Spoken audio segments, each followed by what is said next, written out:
Hello and welcome back. In this lecture, we continue to look at the Camtasia video editor.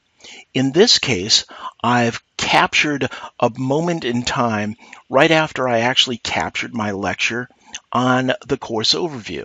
So here it is. The way that you begin a Camtasia session is quite often by ending a recording session. And what happens is that as a result of the end of the recording, you save whatever you did, you give it a name, and it becomes a TREC file for, TechSmith something recording file, something like that. It's a standard recording file that TechSmith uses for Camtasia.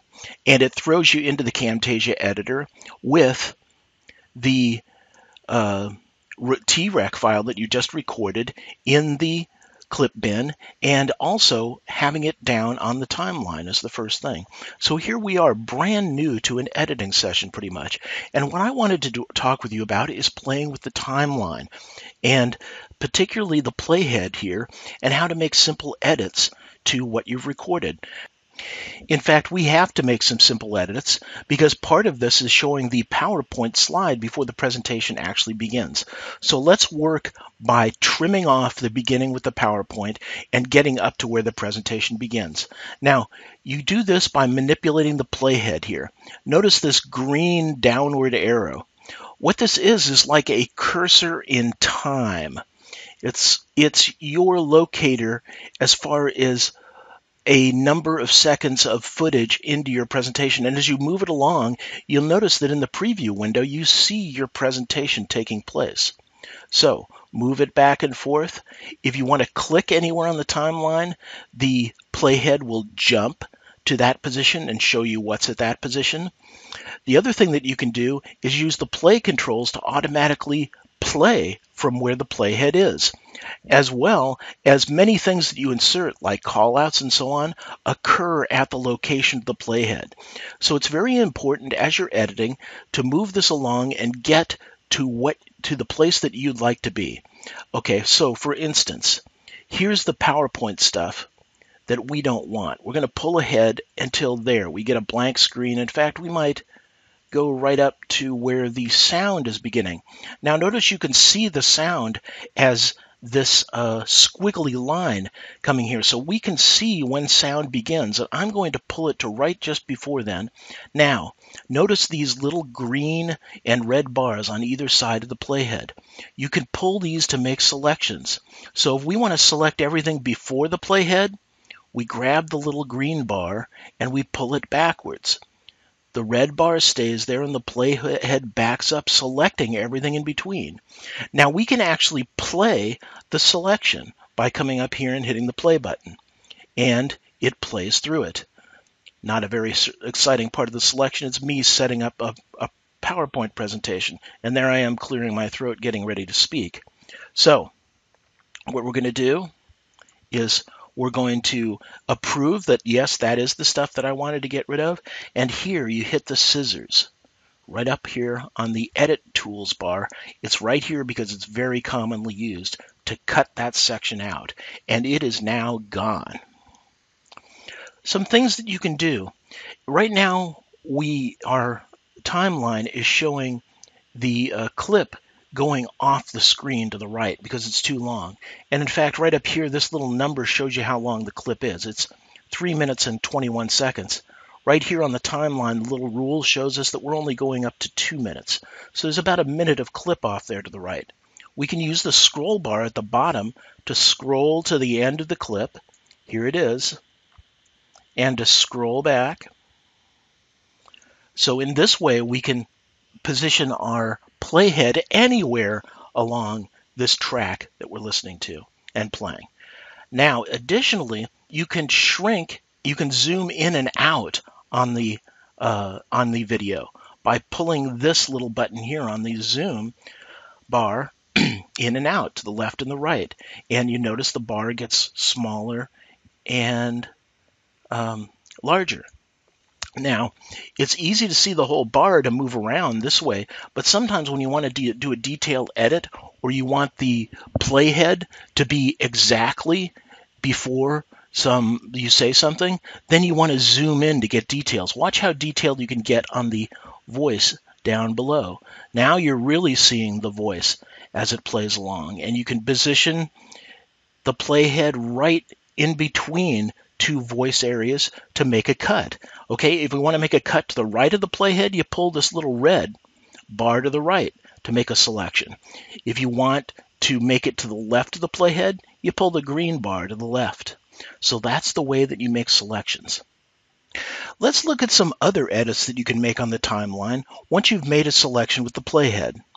In fact, here's one interesting note. If you do have a selection with the playhead, let's say we have this selected area, and you want to undo it or get the playhead together, just double click on the playhead and the other selector will come together and it'll become a playhead again. Now, as far as what we can do with selections, there are some other edits that are less likely to be used, and here they are right here. One is copy and the other is paste. Yes, you can actually copy a chunk of your track and paste it somewhere else. This is not very useful. I mean, it isn't very often that you're going to go scrambling pieces of your recording all over the place, but if you do need to do it, here's copy right here. It copies what's in the selection, and then paste will paste it at the point. In fact, you want to do that? Let's go ahead and copy it.